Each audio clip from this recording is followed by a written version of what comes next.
Shalom seluruh jemaat SIB Nilai. Saya ingin mengucapkan selamat datang kepada Anda semua dan selamat hari Minggu. Dan saya ingin mengucapkan terima kasih kepada Anda semua karena Anda sangat setia setiap minggu mengikuti ibadah online kita. Dan pada hari ini, pada ibadah online kali ini adalah hari yang spesial di mana kita menyambut Easter Day, dan saya berharap Anda tidak kemana-mana sehingga ke penghujung ibadah ini supaya kita sama-sama mengerti dan belajar apa itu Easter Day. Oke, di dalam ibadah hari ini kita akan belajar dan kita akan lebih mendalami berkenaan dengan sambutan Easter Day kita pada hari ini. Oke, dan untuk meneruskan ibadah kita pada hari ini, saya akan pimpin kita semua di dalam doa pembuka. Mari kita sama-sama berdoa. Haleluya Bapa, kami sangat bersyukur atas penyertaan-Mu sepanjang minggu yang telah lalu Tuhan. Dan hari ini adalah hari Easter Tuhan, sambutan kebangkitan Tuhan Yesus ya Bapa.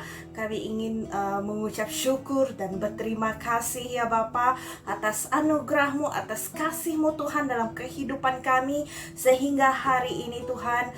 Dan pada hari ini kami bersama dalam ibadah online ini ya Bapa. Engkau yang akan memberikan kami pengetahuan yang baru ya Bapa, dan Engkau terus mengajar kami, membentuk pribadi kami Tuhan, agar kami mengerti Tuhan berkenaan dengan Easter Day, sambutan kebangkitan Tuhan Yesus ini Tuhan dalam kehidupan kami Tuhan, sehingga kami boleh mempraktikkan Tuhan dan menjadi berkat Tuhan bagi ramai jiwa di luar sana Tuhan. Pada hari ini Tuhan, pagi ini Tuhan, kami siap Tuhan untuk beribadah bersama Tuhan. Biar Roh Kudus-Mu Tuhan yang akan memimpin kami Tuhan dari awal hingga akhirnya ibadah ini, dimanapun jemaat-Mu berada pada saat ini Tuhan. Biar Engkau mengurapi mereka dan Engkau menjamah mereka Tuhan lewat ibadah pada pagi ini. Dalam nama Tuhan Yesus kami serahkan semua ini. Amin. Tuhan memberkati dan selamat beribadah.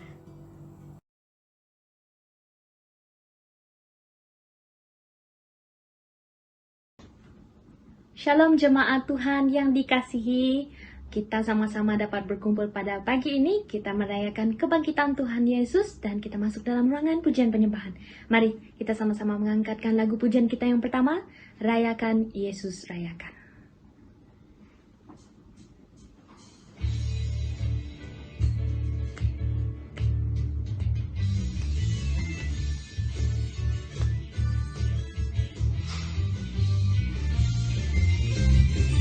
Rayakan Yesus rayakan, rayakan Yesus rayakan, rayakan Yesus rayakan,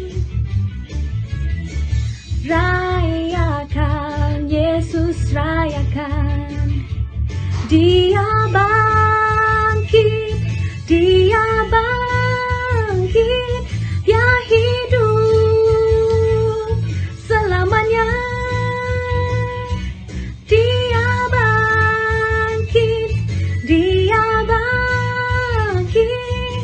Marilah rayakan kebangkitan Tuhan kita. Celebrate Jesus, celebrate.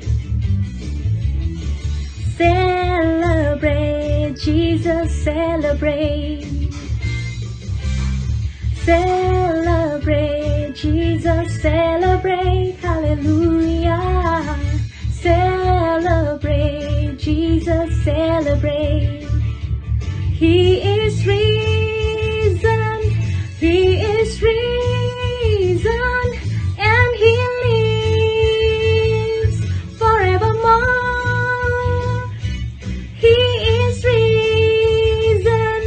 He is risen. Come on, let's celebrate the resurrection of our Lord.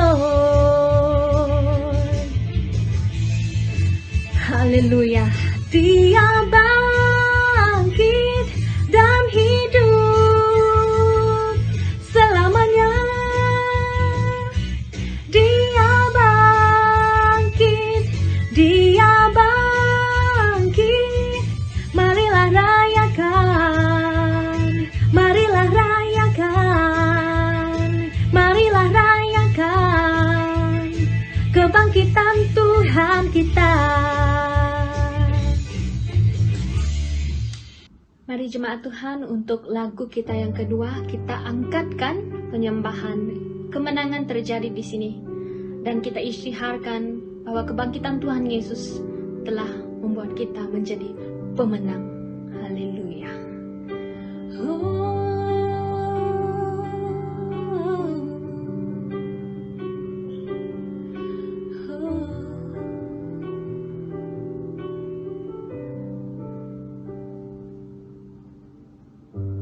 Ku menyembah dalam kudus hadirat-Mu,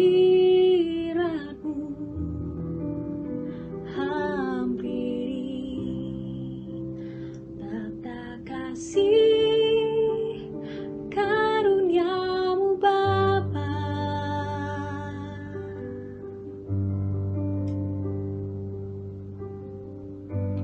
Kekuatanku hanya dalam hadirat-Mu, Yesusku. Hanya Kaulah segalanya.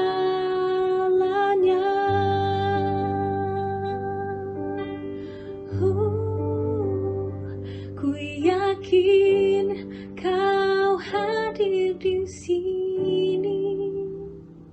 Ku rasakan kuasa yang tak terbatas. Ku yakin Kau nyata di sini. Kemenangan terjadi di sini.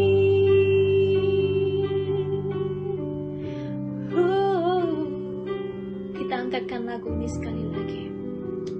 Mari jemaat Tuhan.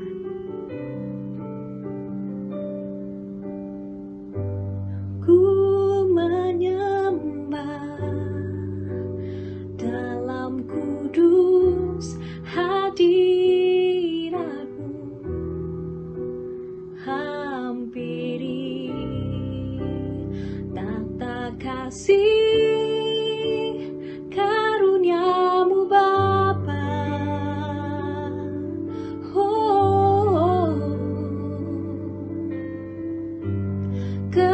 Kekuatanku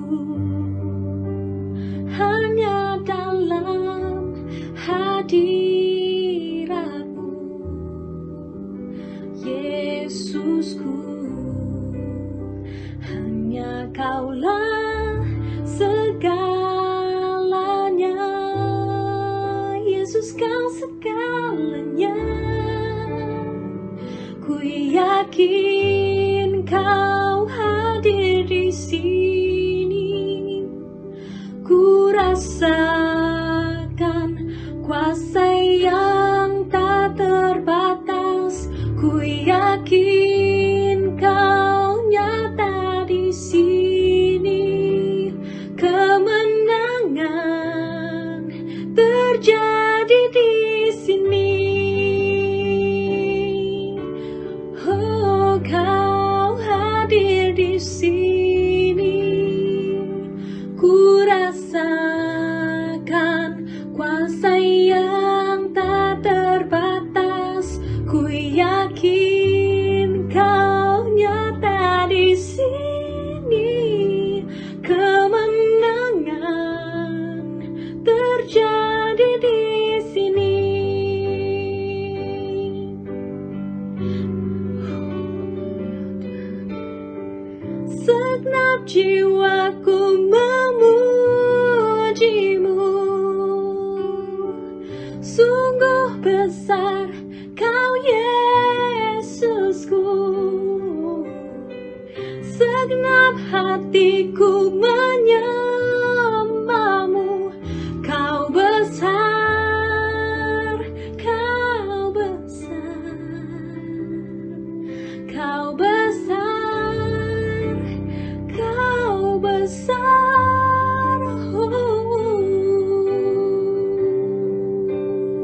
Ku yakin kau hadir di sini. Ku rasakan kuasa yang tak terbatas. Ku yakin kau nyata di sini. Kemenangan terjadi di sini. Kesembuhan terjadi di sini. Kelepasan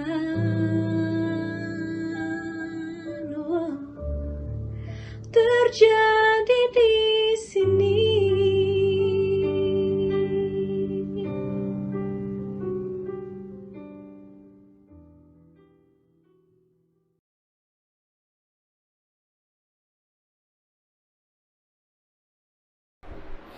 Shalom dan selamat pagi jemaat Tuhan yang saya kasihi di dalam nama Tuhan kita Yesus Kristus, dan saya secara pribadi selaku pastor sidang SIB Nilai ingin mengucapkan selamat menyambut Hari Paskah 2021. Ya jemaat Tuhan yang saya kasihi, 2000 tahun yang lalu pada hari ini Tuhan kita Yesus Kristus seperti yang telah dikatakannya telah bangkit dari kematian. Dan itu adalah sesuatu yang besar pemahamannya, pengertiannya di dalam pengharapan kita sebagai orang yang percaya kepadanya. Baiklah jemaat Tuhan, sebentar saja lagi kita akan mulai belajar daripada sabda firman Tuhan. Kita akan mulai menikmati makanan rohani yang telah disediakan. Namun sebelum itu, mari kita semua tunduk kepala dan saya pimpin kita di dalam doa. Kita persiapkan hati dan pikiran kita jemaat Tuhan, supaya selepas sesi sabda pemberitaan firman Tuhan ini, kita akan diperkuatkan, kita akan diperteguhkan, kita akan diperingatkan, malah kita akan diberkati jemaat Tuhan yang saya kasihi. Mari kita tunduk kepala dan berdoa. Saya akan pimpin kita. Bapa, kami bersyukur buat kasih setiamu yang tidak pernah berkesudahan, sehingga Engkau telah memberi putramu yang tunggal untuk mati bagi menebus dosa kami dan menyucikan kami. Begitu juga Dia telah bangkit dari kubur, mengalahkan maut, dan itu berarti Tuhan kami tidak terbatas oleh apa-apapun. Maka itu pada pagi ini kami sangat bersuka cita, karena kami tahu Tuhan kami ada di atas sana. Karena kami tahu Tuhan kami itu hidup. Karena kami tahu Tuhan kami itu sentiasa ada untuk menolong kami setiap kali kami berseru kepadanya. Maka itu pada pagi ini yang kami ingin lakukan Bapa adalah meninggikan Engkau, memuliakan Engkau, menyembah Engkau, kerana kasih-Mu yang begitu besar kepada kami, sehingga kami tidak perlu lagi bersusah payah mempersiapkan korban-korban untuk menghapus dosa kami, karena itu telah lunas dibayar oleh Yesus Kristus dan telah selesai dilakukannya di atas kayu salib. Dan pagi ini kami merayakan kebangkitannya, tanda kemenangan terjadi di sini di dalam kehidupan kami orang Kristen, orang yang percaya kepadanya. Kami sangat bersuka cita karena kami diberi peluang untuk beribadah secara online pada pagi ini. Biarlah connection kami berjalan dengan lancar, dan kami di mana saja menyaksikan atau mengikuti ibadah ini, biar dalam keadaan yang baik-baik, aman-aman dan harmonis saja Bapa. Roh Kudus, kami mohon Engkau yang memberi pengertian buat jemaat-Mu yang mendengar, sehingga mereka dapat memahami dengan baik apa yang disampaikan. Roh Kudus, hamba mohon Engkau juga mengurapi hamba ketika hamba menghuraikan firman Tuhan ini. Biarlah kehendak Bapa saja yang disampaikan, dan hamba ini adalah bejananya. Terpujilah nama-Mu Bapa. Di dalam nama Tuhan Yesus kami telah berdoa. Amin. Nah jemaat Tuhan yang saya kasihi, ibadah kita pada pagi ini adalah ibadah yang cukup istimewa sekali, karena seperti yang saya katakan awal tadi, hari ini kita memperingati kebangkitan Tuhan kita Yesus Kristus daripada kematian, dan Dia telah mengalahkan maut. Maka itu tema khotbah kita pada pagi ini sangat sederhana dan sangat familiar bunyinya, yaitu kemenangan terjadi di sini. Yes, dalam Kristus kita telah beroleh kemenangan. Dan teks rujukan kita pada pagi ini diambil daripada 1 Korintus. Maafkan saya, diambil daripada 1 Korintus pasal yang ke-15 daripada ayat yang ke-21 hingga ayat yang ke-22, dan daripada surat Roma pasal yang ke-6 daripada ayat yang ke-9 hingga ayat yang ke-11. Nah, jemaat Tuhan, saya telah menyediakan slide di skrin Anda sekarang ini, dan saya minta Anda tumpukan perhatian ke arah skrin, dan saya akan membacakan ayat firman Tuhan itu untuk kita semua daripada terjemahan baru. Baiklah, ayat yang pertama 1 Korintus pasal yang ke-15 ayat yang ke-21 hingga ayat yang ke-22. Kita langsung saja terus ya belajar daripada sabda firman Tuhan pada pagi ini. Ayat yang ke-21, sebab sama seperti maut datang kerana satu orang manusia, demikian juga kebangkitan orang mati datang kerana satu orang manusia. Ayat yang ke-22, kerana sama seperti semua orang mati dalam persekutuan dengan Adam, demikian pula semua orang akan dihidupkan kembali dalam persekutuan dengan Kristus. Nah, jemaat Tuhan, apa yang dapat kita pelajari daripada petikan tadi? Yang pertama sekali, jemaat Tuhan, surat ini ditulis oleh Rasul Paulus kepada jemaat di Korintus, dan Rasul Paulus menekankan bahawa kita semua mewarisi sifat dosa akibat pelanggaran Adam selepas waktu penciptaan, dan hal itu boleh kita lihat di dalam kitab Kejadian di Perjanjian Lama, jemaat Tuhan yang saya kasihi. Ketika Allah menjadikan bumi ini dan segala isinya, jemaat Tuhan, tiada setitik dosa pun yang ada. Namun hal itu tidak kekal lama, kerana si iblis berkeliaran dan berniat untuk menghancurkan perhubungan istimewa Allah dengan manusia pertama ciptaannya, yaitu Adam. Dan hal yang kedua yang dapat kita pelajari daripada petikan tadi, jemaat Tuhan yang saya kasihi, di Taman Eden itu Allah melarang Adam yang dijadikan daripada debu, ya jemaat Tuhan. Adam dijadikan daripada debu, dan Hawa dijadikan daripada tulang rusuk Adam untuk tidak memakan buah pengetahuan baik dan buruk itu. Namun mereka ingkar kepada perintah Allah itu. Jemaat Tuhan yang saya kasihi, ketika Allah mencipta dunia ini, Allah menciptanya dengan sangat tekun sekali. Dan Dia menciptakannya daripada tiada apa-apa, seperti yang pernah saya katakan dulu. Allah menciptakan dunia ini daripada ex nihilo, daripada bahasa Latin yang bermaksud out of nothing. Dan selepas Allah menciptakan semuanya, ciptaan terbaik adalah manusia, yaitu Adam. Daripada debu Dia menjadikan Adam, atau daripada tanah liat dalam versi yang lain. Dan setelah itu Allah melihat Adam sendiri, lalu dijadikannya Hawa daripada tulang rusuk Adam. Dan Adam dan Hawa tinggal di Taman Eden yang sangat indah, jemaat Tuhan. Saya menceritakan semua ini supaya kita tahu apa yang terjadi daripada mula dulu. Dan Allah hanya memberi satu perintah kepada mereka. Satu, bukan 100 ya.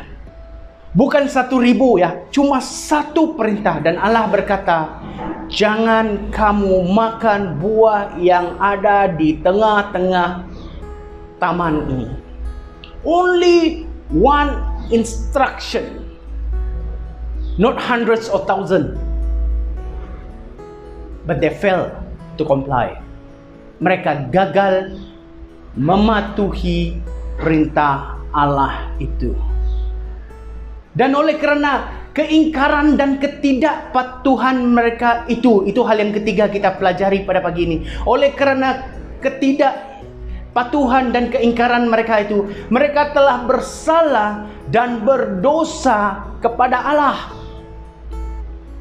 Selain itu, kesan daripada memakan buah itu, jemaat Tuhan yang saya kasihi, membuatkan mereka mulai kenal apa yang baik dan apa yang jahat. Buktinya ialah mereka mulai sedar mereka bersalah dan telanjang lalu menyembunyikan diri daripada Allah. Sebelum mereka makan buah itu, keadaannya aman-aman saja di Taman Eden. Hubungan manusia dengan Allah baik-baik saja. Namun selepas keingkaran dan ketidakpatuhan itu, selepas mereka melanggar perintah Allah itu lalu memakan buah yang dilarang itu, maka jatuhnya standard manusia ini di hadapan Allah. Maka berdirinya satu dinding ini di antara manusia dengan Allah, dan terjadinya perseteruan antara manusia dengan Allah. Akibat keingkaran dan ketidakpatuhan Adam dan Hawa, dan akibat daripada atau kesan daripada pelanggaran mereka itu membuatkan mereka rasa bersalah. Lalu timbul rasa bersalah itu, jemaat Tuhan. Tadi sebelum mereka makan buah itu tidak ada rasa seperti itu, tetapi selepas mereka makan buah itu, mereka mulai tersedar dan mereka rasa bersalah dan malu kepada Allah, lalu menyembunyikan diri daripadanya. Dan hal yang keempat kita pelajari daripada petikan yang telah kita baca tadi, selepas memakan buah itu, kesan daripada memakan buah itu adalah dosa mulai masuk ke dunia, dan semakin hari semakin teruk dosa-dosa yang dikerjakan oleh manusia sehingga ke hari ini. Jikalau kita lihat di luar sana, jemaat Tuhan, ada banyak jenis kejahatan yang terjadi di hadapan mata kita ataupun di belakang pengetahuan kita. Saya sendiri, jemaat Tuhan, telah melakukan kejahatan-kejahatan yang tidak saya banggakan. Dan mungkin ada di setengah di antara kamu tidak tahu latar belakang pastor kamu ini. Ada banyak kejahatan-kejahatan yang tidak saya banggakan, yang tidak terbayang oleh orang lain, telah saya kerjakan. Hanya Tuhan saja yang tahu tentang itu. Dan maka itu sebabnya ketika Jumaat Agung yang lalu, saya sangat emosi karena saya tahu kejahatan-kejahatan yang pernah saya lakukan di dalam kehidupan ini. Ada yang telah diketahui oleh orang dan ada yang tidak diketahui oleh orang. Hanya saya dan Tuhan saja yang tahu. Maka itu akibat daripada memakan buah itu tadi, jemaat Tuhan yang saya kasihi, dosa mulai masuk ke dalam dunia. Kita mulai mewarisi sifat dosa itu sejak kita lahir. Nah, kalau ada orang berani kata, Pastor Billy, saya tidaklah berdosa, saya tidak buat salah, I would like to remind you, you are who you are in your bedroom when nobody sees you. Atau dalam bahasa Malaysianya, kamu adalah siapa kamu ketika kamu sendirian. Boleh jadi ketika kamu di dalam kamar tidur, kamu di dalam rumah kamu, ketika tiada orang melihat kamu. Itu adalah diri kamu yang sebenarnya, ketika tiada orang melihat kamu. Namun jangan lupa, jemaat Tuhan, tiada yang terselindung daripada yang di atas sana, daripada Allah kita, daripada Tuhan kita. Walaupun manusia di sekitar kita mungkin tidak tahu apa yang kita lakukan dalam diam-diam, baik secara fisikal, di dalam hati, atau di dalam pikiran. Ada orang berkata, oh saya tidak lagi merokok, pastor. Saya tidak lagi minum, pastor. Mabuk-mabuk. Saya tidak lagi berzina, pastor. Saya tidak lagi berjudi, pastor. Saya tidak lagi tengok blue film, pastor. Saya lebih baik daripada mereka tu. Untuk pengetahuan kamu, dosa fizikal, dosa yang ada di pikiran, dan dosa yang di dalam hati adalah dosa yang tetap tidak disukai oleh Allah kita. Sekecil manapun dosa itu, karena Allah kita ini suci, jemaat Tuhan, Dia membencinya. Saya ulang lagi. Sekecil manapun dosa kita ini, jemaat Tuhan, karena Allah kita itu suci, Dia membencinya. Tidak kira kalau kau mencuri, dosa fisikal. Tidak kira kalau di dalam hati ini kau benci melihat seseorang itu. Sampai pokok pisang di rumahnya pun kau benci. Sampai anjingnya pun kau benci. Sampai kucingnya pun kau benci. Sampai bayang-bayangnya pun kau benci. Nah, itu dosa yang di dalam hati. Okay? Ataupun dosa yang tercetus daripada fikiran. Especially kaum lelaki. Kalau nampak perempuan seksi je, dia kata, kalau aku dapat itu dosa yang di dalam pikiran. Kalau aku dapat buat ini, itu dosa yang berasal dari pikiran. Tuhan tahu. Maka itu saya katakan, jangan berani berkata bahwa kita tidak berdosa lagi. Ataupun kita tidak melakukan dosa. Karena kita ini mewarisi sifat dosa daripada kejatuhan manusia. Namun, syukur kita ada Kristus, yang mana kita akan belajar sebentar saja lagi ya. Nah, Adam penyebab manusia yang terakhir, poin yang kelima daripada petikan yang kita baca tadi. Adam penyebab manusia jatuh ke dalam dosa. Namun Kristus penyebab manusia lepas daripada dosa dan hukuman serta pengadilan yang menanti. Puji Tuhan. Kerana Adam, seluruh umat manusia jatuh ke dalam dosa, namun kerana Kristus kita ada jalan selamat. Kita ada solusi terbaik. Kita tidak lagi, kata orang, dalam keadaan yang sia-sia, tetapi kita punya harapan. Jemaat Tuhan yang saya kasihi. Nah, kesimpulan daripada petikan yang telah kita baca tadi ya, jemaat Tuhan, dosa tidak datang dengan sendirinya ke dunia, namun dosa terjadi akibat daripada pelanggaran yang dilakukan oleh manusia pertama, yaitu Adam. Maka itu kita semua sebagai cucu, cicit, cocot si Adam mewarisi sifat dosa itu sehingga ke hari ini. Upah dosa adalah maut, jemaat Tuhan, dan Allah sangat membenci dosa. Seperti yang saya katakan tadi. Allah bukan setakat membenci dosa, Dia turut membenci pelakunya juga dan akan mengadili serta menghukum mereka dengan sekeras-kerasnya di api neraka. Waktu saya ke sekolah teologi dulu, saya pernah mendengar teman-teman saya berkata, God love the sinners, but He hate the sin. Saya diam di penjuru kelas sebab badan saya besar kan, badan saya besar, jadi cikgu selalu suruh saya duduk di, kalau bukan di belakang, di paling corner kelas. Okey, jadi teman-teman saya yang badannya kecil, mereka duduk di depan dan mereka mengungkap kalimah itu ya. God love the sinners but He hates the sin. Allah itu mengasihi pendosa tetapi Dia membenci dosa. Saya di sudut sana bergumul saudara dengan statement ini. Sampai hati ini tidak tahan lagi. Saya garu-garu, saya suruh dia diam, masih dia gatal. Maksud saya dia gatal mau bertanya lah. Jadi saya angkat tangan saya dan saya tanya lecturer saya.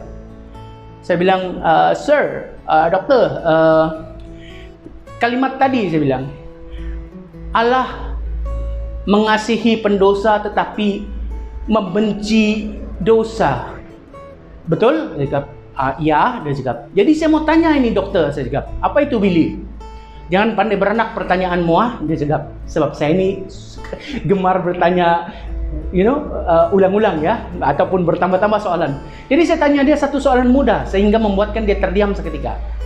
Jadi saya tanya, kalau Allah mengasihi pendosa dan membenci dosa, kenapa Allah menghantar orang yang berdosa ke neraka dan bukannya hanya dosa itu? You understand what I'm saying? Can you catch up with me? If God loved the sinners but hate the sin, but why God send the sinners to hell, not the sin alone? You see? Maka saya buat conclusion begini, betul kah dokter? Saya cakap, God hate sinners yang tidak bertobat, dan God hates dosa juga. Karena yang Tuhan hantar ke neraka suatu hari nanti adalah orang yang tidak percaya, orang yang terus-terus berdosa, dan orang-orang yang tidak bertobat walaupun mereka mengetahui kebenaran itu. Maka itu Allah bukan saja membenci dosa, tetapi Allah membenci pendosa yang kerap kali mengulangi dosa-dosa itu atau gemar untuk hidup di dalam dosa walaupun mereka tahu kebenaran bahwa Allah itu membenci dosa. There you go. So, kita teruskan. Nah, namun Allah tidak mahu semua manusia dihukum. Dia telah memilih orang-orang pilihannya untuk diselamatkan melalui Yesus Kristus. Dan Yesus Kristus perlu mati untuk menebus dosa dan perlu bangkit mengalahkan maut, jemaat Tuhan.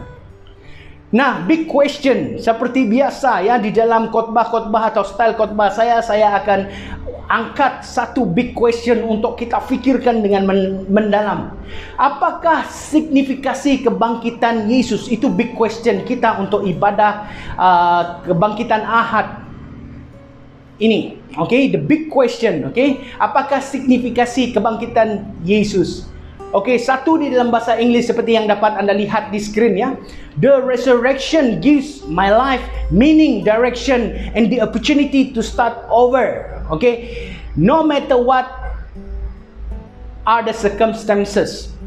Itu dalam bahasa Inggeris seperti yang dapat Anda lihat di screen. Kalau di dalam bahasa Malaysia pula, kebangkitan Kristus menyelesaikan permasalahan terbesar dalam hidup manusia. Apakah itu?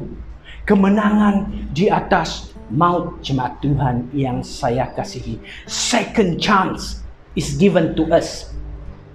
You see? Itu adalah signifikasi daripada kebangkitan Yesus. Karena kebangkitan Yesus, kita beroleh peluang kedua. Karena kebangkitan Yesus, maut itu tidak lagi berkuasa ke atas kita. Oleh kerana kebangkitan Yesus, segala kata-katanya adalah benar dan pengharapan kita tidak sia-sia. Jemaat Tuhan yang saya kasihi, saya mau kamu bayangkan pada saat ini, saya sangat bersuka cita, itu pasal saya very excited this morning ya. Saya mau kamu bayangkan kalau Tuhan kita tidak bangkit, jemaat Tuhan, sia-sialah pengharapan kamu dengan saya. Maka apa yang dikatakan di dalam Alkitab itu adalah palsu kalau Tuhan kita tidak bangkit. Nah, jemaat Tuhan, saya ingin peringatkan kamu, minta maaf, saya tidak takut menyebut ini secara live begini ataupun secara online begini. Ramai orang membenarkan ataupun setuju dengan kita meraihkan Good Friday, termasuk orang daripada agama-agama yang lain.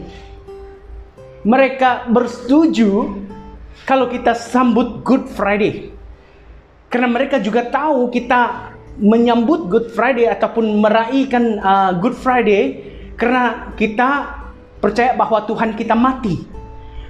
Untuk mereka yang bukan beragama Kristen, mereka letak noktah di situ. Tuhan orang Kristen mati pada Good Friday. Noktah. Itu pemahaman mereka. Mereka tidak akan terima bahwa dia mati untuk memaafkan, menebuskan dan sebagainya. Namun, yang paling mereka tegah, yang paling mereka tidak suka, yang paling mereka bantah ialah hal ini. Kebangkitan Yesus. Ada agama di dunia ini atau ada pihak-pihak yang di luar sana, tidak suka sama sekali dengan ibadah kebangkitan Kristus atau Easter Day ini, atau hari Paskah.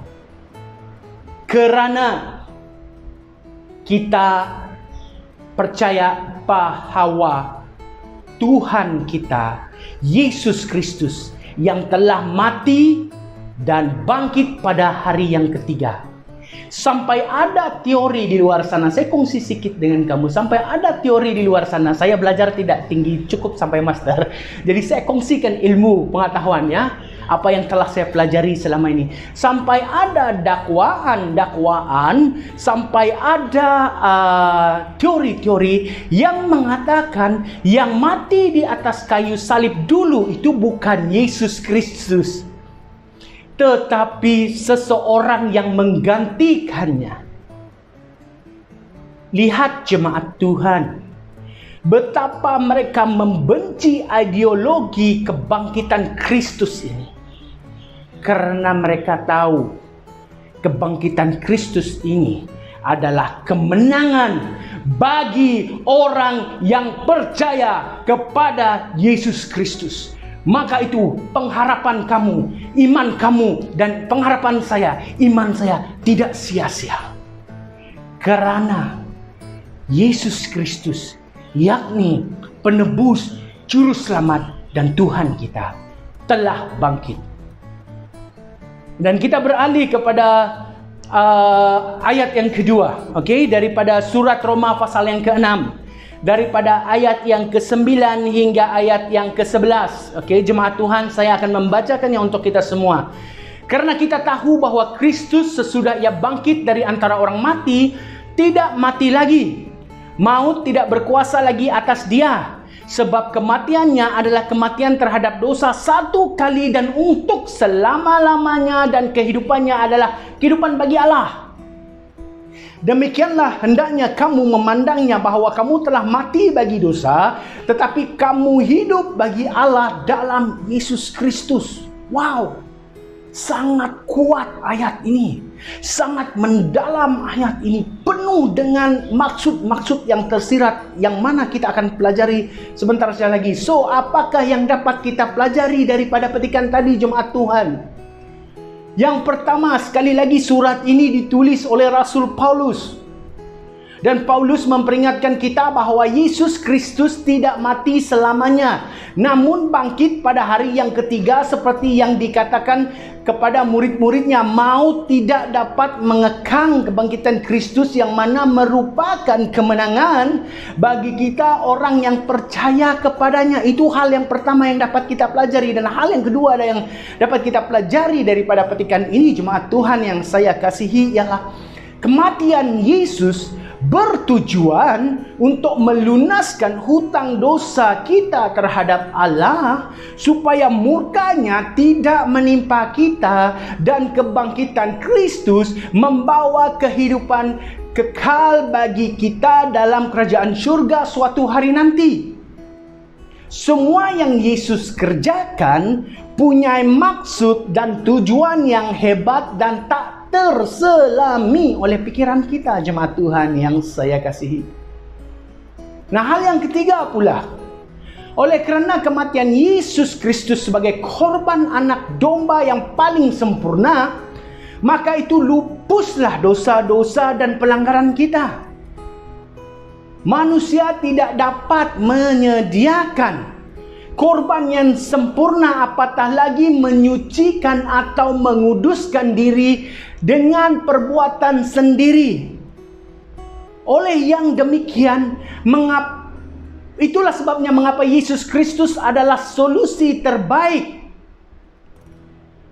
akan perseteruan antara kita dengan Allah, jemaat Tuhan yang saya kasihi. Dan hal yang keempat yang dapat kita pelajari daripada petikan yang telah saya bacakan tadi ialah, oleh kerana karya kasih Kristus di atas kayu salib, sehingga darahnya tercurah dan nyawanya diberikan, kita hari ini telah bebas daripada kutukan dosa dan bakal menikmati hidup yang kekal. Sekali lagi, Ini bukan karena usaha atau kebaikan kita, namun oleh karena kasih karunia Allah semata-mata melalui Yesus Kristus, jemaat Tuhan. Dan kita beralih kepada kesimpulan daripada petikan yang kita baca tadi. Kematian Yesus Kristus adalah jalan keluar bagi kita daripada pengadilan, penghakiman, dan murka Allah. Kebangkitan Kristus menandakan bahwa apa yang dikatakannya benar, bahwa dia adalah anak Allah dan maut tidak berkuasa ke atasnya. Malah oleh kerana kebangkitannya, Kristus kita tidak lagi takut akan kematian. Namun kita percaya bahwa hidup kekal, yakni mahkota keselamatan itu milik kita bila sampai waktunya nanti. Oleh yang demikian, kita sebagai orang yang percaya kepada Kristus Yesus harus sentiasa ingat bahwa hari Paskah termasuk Jumat Agung, yaitu hari kematian Yesus, mempunyai signifikasi serta impak yang besar dalam kehidupan kita. Orang Kristen yang sungguh-sungguh akan mendalami dan mengingati hal ini. Saya sedikit sedih dengan keadaan pada hari ini. Bila sebut hari Natal atau Christmas, 1 bulan sebelum, orang sudah excited. Countdown sudah bermula di Facebook, di kalender. Mereka sudah mulai merancang cuti, open house dan sebagainya. Namun apabila kita bercakap tentang Paskah, Jumat Agung ataupun Kebangkitan Ahad, ada orang Kristen yang bilang, apa itu Hari apa itu Tidak saya tahu pasal itu. Saya sangat-sangat sedih ya. Karena Natal adalah hari kita memperingati kelahiran Yesus. Natal adalah hari kita memperingati kelahiran Yesus. Namun hari Paskah termasuk Jumat Agung adalah hari kematian Yesus, di mana dia menggenapi dan melaksanakan apa yang Allah perintahkan untuk kamu dengan saya, untuk kesejahteraan kita, untuk penebusan kita, untuk keselamatan kita. Dan hari ini dia bangkit, jemaat Tuhan, membuktikan bahwa Tuhan kita itu hidup dan dia ada di atas sana. Maka itu sebabnya saya menggalakkan kita semua untuk mendalami hari Paskah ini. Dan hari Paskah ini ada kena-mengena dengan kita. Karena kitalah dia tergantung di atas kayu salib itu. Karena kitalah rusuknya ditikam. Dan dia bangkit daripada kematian supaya kamu dengan saya beroleh kehidupan yang kekal. Karena kitalah. Maka itu ada lagu yang berbunyi, kerana kita dia disalibkan, kerana kita. Pernah dengar lagu itu? Sangat mendalam lagu itu ya. Because of us, Christ must come to this world, must suffer, and must die. Thank God, He is risen and He is above in heaven. So kita beralih kepada kesimpulan khotbah kita pada pagi ini, jemaat Tuhan. Kebangkitan Yesus membuktikan bahwa dia dapat menghapuskan dosa dan hukumannya. Dengan mengandalkan Kristus tetap mati bermaksud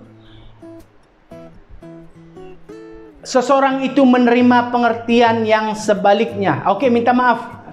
Minta maaf, saya tersalah tulis di situ ya. Dengan menafikan Kristus tetap mati ataupun dengan mengandaikan Kristus tetap mati bermaksud seseorang itu menerima pengertian yang sebaliknya, bahwa orang percaya masih terkutuk dalam dosa dan bakal dihukum dengan kematian, yang mana upah dosa adalah maut, jemaat Tuhan. Namun kebangkitan Kristus adalah kemenangan bagi orang percaya karena mereka telah dilepaskan dari ikatan, kutukan, hukuman, serta murka Allah. Nah, kebangkitan Kristus juga memperteguhkan iman kita karena Tuhan kita hidup dan kekal selama-lamanya. Nah, hari ini kemenangan terjadi di dalam kehidupan orang Kristen yang sungguh-sungguh. Dan maka itu sebabnya kita merayakan hari Paskah ini, ataupun merayakan hari kebangkitan Ahad ini. Karena hari ini secara simboliknya memperingatkan kita akan kebangkitan Yesus Kristus dari kematian. Christos aneste. Itu di dalam bahasa Greek yang bermaksud He is risen. Dia telah bangkit.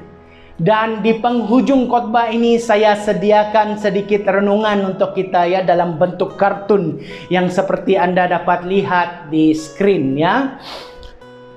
Dalam dunia ini ada banyak hero-hero yang kita ketahui, yang kita kenal dari zaman kita kecil. Dan saya sendiri adalah peminat tegar Avengers ya. Saya sendiri adalah peminat tegar Avengers. Semua movie Avengers saya lihat dan saya follow.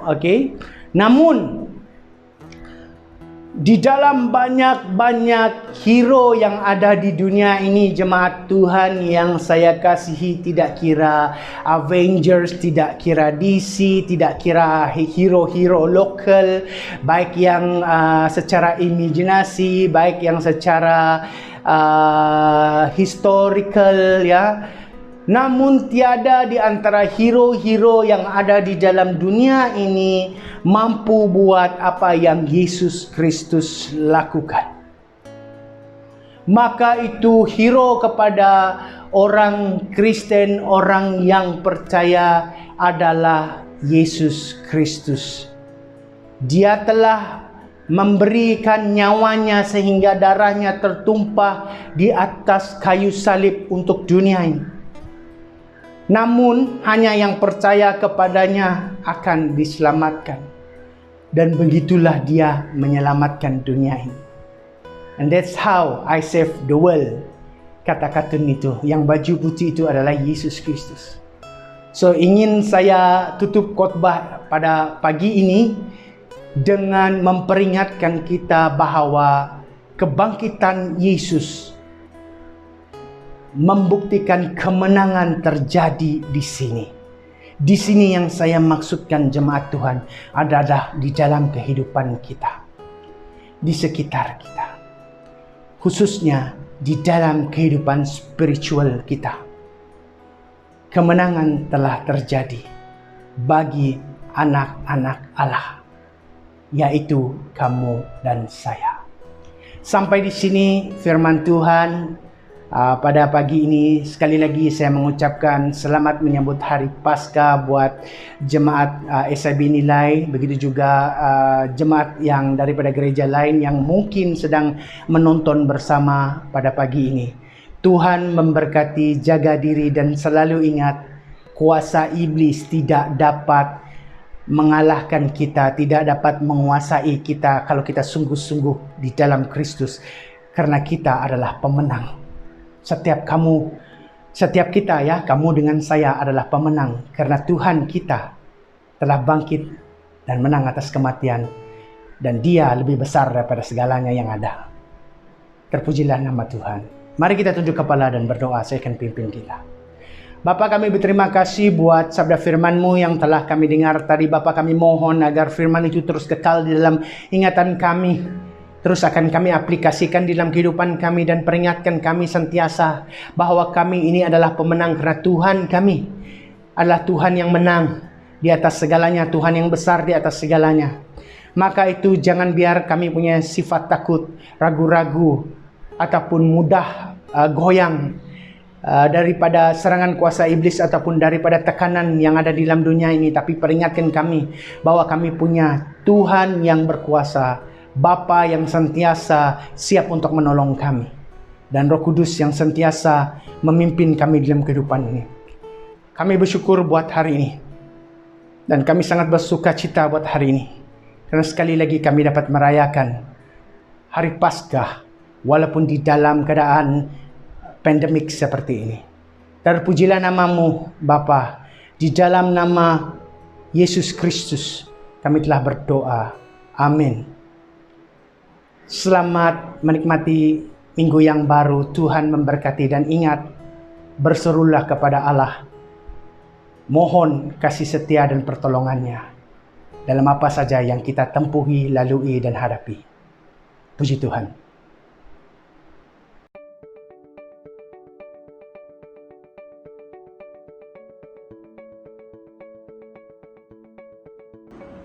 Hai, Shalom. Saya ingin mengucapkan sekali lagi selamat Hari Paskah kepada kita semua jemaat di SIB Nilai dimanapun kita berada.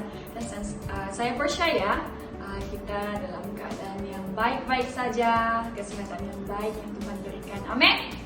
Dan juga saya mau mengucapkan terima kasih kepada Pastor Billy sebagai pastor sidang kita di atas penyampaian firman Tuhan dan sebagai makanan rohani kita semua.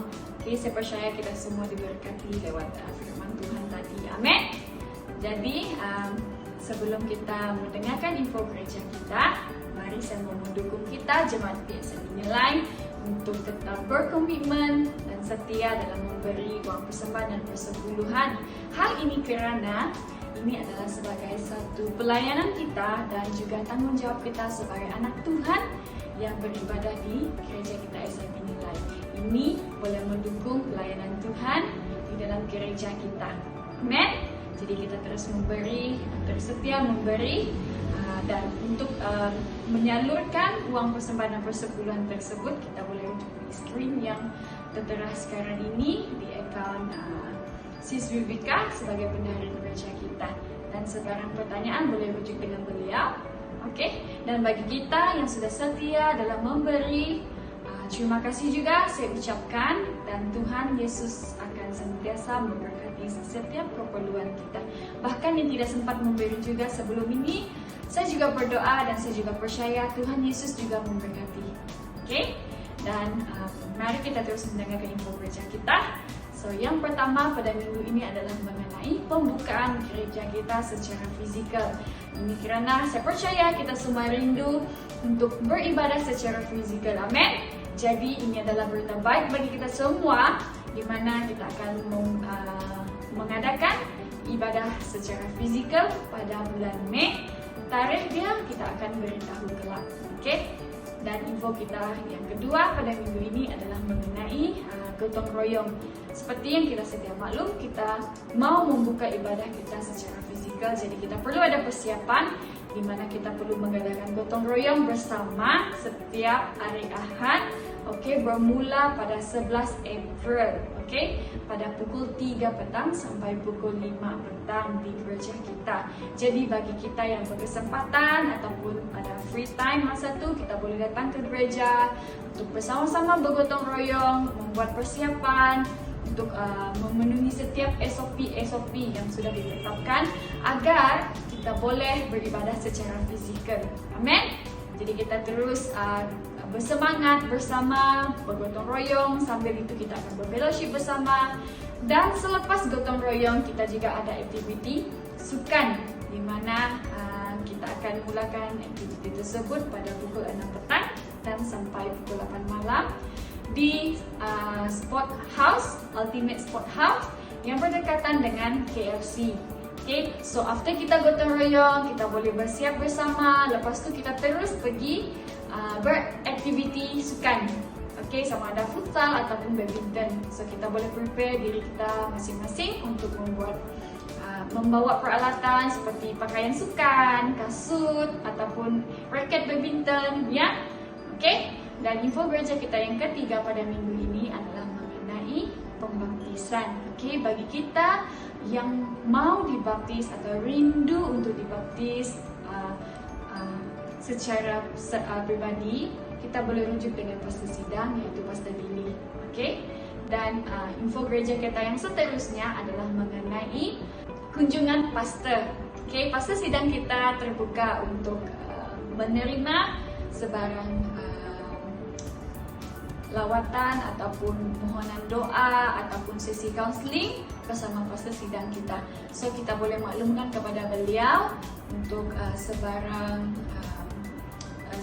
temu janji, okay? So that dia boleh prepare dia punya jadual untuk dia datang melawat ataupun sesi counseling, doa pemberkatan ataupun ada acara-acara yang perlu didoakan seperti birthday celebration, okay, rumah terbuka dan sebagainya. Kita boleh hubungi Pastor Billy. Beliau sangat terbuka dan untuk menerima undangan kita semua. Okay? Dan info gereja kita yang seterusnya adalah mengenai kelompok sel. Okay? Bagi kita jemaat yang sudah tinggal berdekatan bersama, contohnya di Nilai, kita sudah ada beberapa keluarga ataupun beberapa jemaat yang tinggal berdekatan, kita boleh mulakan konsel kita, okay? Secara kecil-kecilan. Dan jika pastor berkelapangan, beliau boleh join kita bersama di dalam kelompok sel tersebut. Sebarang pertanyaan juga mengenai kelompok sel ini, kita boleh dengan pastor Billy ya. Dan juga bagi kita jemaat Tuhan yang punya kerinduan dan talenta untuk melayani bersama, boleh juga inform kepada majelis gereja, okay, ataupun Pastor Billy sendiri secara pribadi. Okay, mari kita terus bersama melayani di dalam Tuhan. Okay, jangan segan-segan, jangan malu-malu, karena kita punya talenta yang Tuhan berikan untuk melayani Dia. Okay? So info kita sampai di sini saja pada minggu ini. Mari kita berdoa sebelum kita mengakhiri ibadah kita. Haleluya Tuhan, Allah Bapa kami yang di surga, terima kasih Tuhan atas kebaikan-Mu. Terima kasih buat ibadah, kesempatan yang Kau berikan kepada kami Bapa untuk beribadah bersama Tuhan secara online.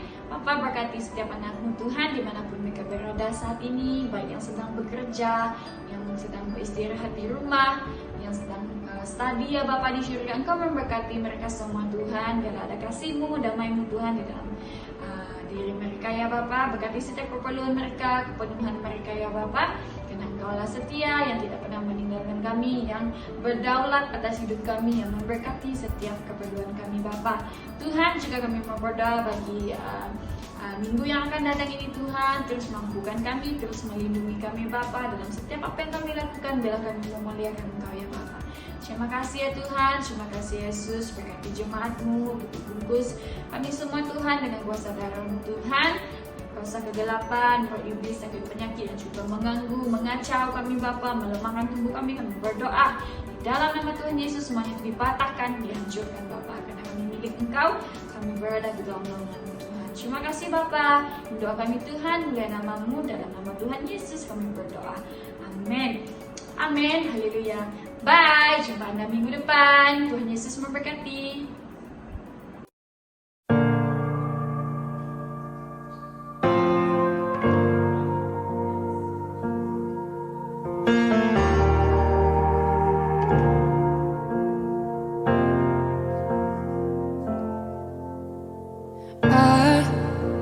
Was rich, I remember who I was. I was lost, I was blind, I was running out of time. Sin separated, the breach was far too wide. But from the far side of the chasm, you held me in your sight. So you made a way across the great divide, left behind heaven's throne to build it here inside. And there at the cross, you paid the debt I owe, broke my chains, freed my soul. For the first time I had hope. Thank you, Jesus. for the blood applied. Thank you, Jesus, it has washed me white. Thank you, Jesus, you have saved my life, brought me from the darkness into glorious light.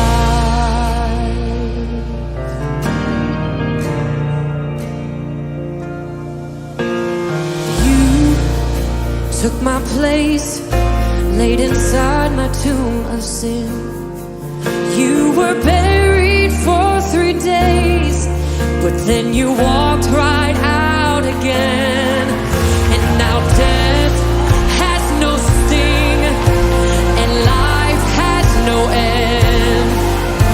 For I have been transformed by the blood of the Lamb.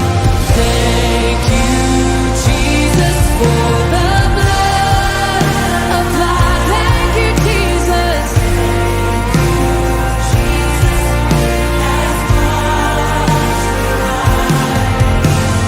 Thank you, Jesus, you have saved my life, brought me from the darkness into glorious light. There is nothing stronger than the wonder-working power of the blood.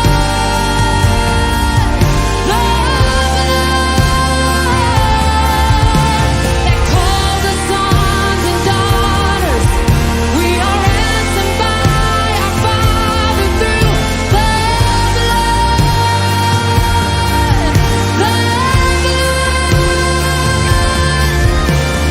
There is nothing stronger of the wonder-working power of the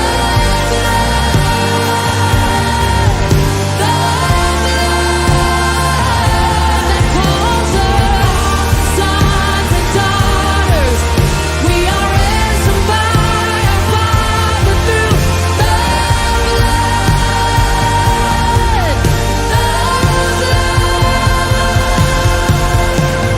Thank you, Jesus, for the blood applied. Thank you, Jesus, wash me white. You have saved my life,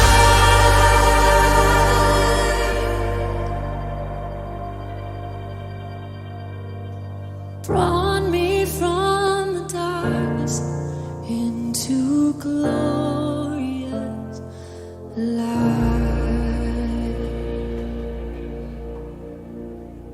Glory to his name. Glory to his name.